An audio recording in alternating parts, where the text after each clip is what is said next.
Hello. When I was out cutting the grass on Saturday, I was driving quite close to the edge of the field between the yard and the field, and I got very close to a little nest of bunnies. And the bunnies themselves were big enough to kind of scurry and skirt about, and there were four of them, and they kind of went into four different directions. And I kept my eye on three of them, but I kind of lost track of one of them. And I knew that over time I was going to have to be more aware of where it might be and be watchful so that I didn't do any harm. And so I finished the yard where I was cutting grass and I moved to the second yard, knowing that there was a high probability that this little rogue rabbit had hopped onto the second yard.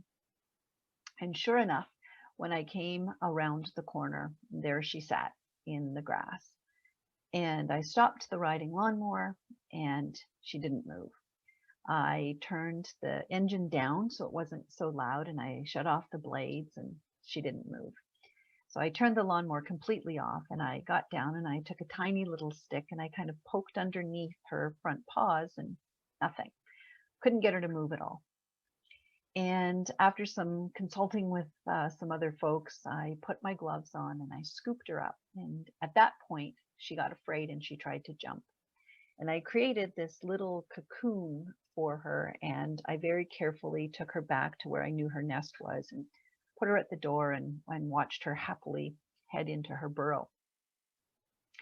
And it got me thinking that sometimes we probably are like that little bunny and something happens in our lives that frightens us, causes us to kind of dart or go in a different direction than we were going, not really knowing where we're going or why we're going there, but just really wanting to flee what we consider to be imminent danger. And then just kind of being paralyzed with fear and fright and not being able to run and not being able to fight, but literally that freeze response. And sometimes people will come along and they'll try to help us and they poke us and they give us little suggestions and we don't move because we're just so scared. And although I'm sure someone doesn't literally come along and kind of scoop you up and put you back on track, I'm wondering how many people have friends or family members who have in fact done that for you, helped you to kind of recalibrate and get back on your path or set you in a place where it's safe for you to be so that you can continue on your journey. And I'm going to even encourage you to think about God doing that for you as well. I'm kind of recalibrating you and taking you back from the path that you bolted out on to a place of safety and to a place where you can kind of get your head together and make good decisions.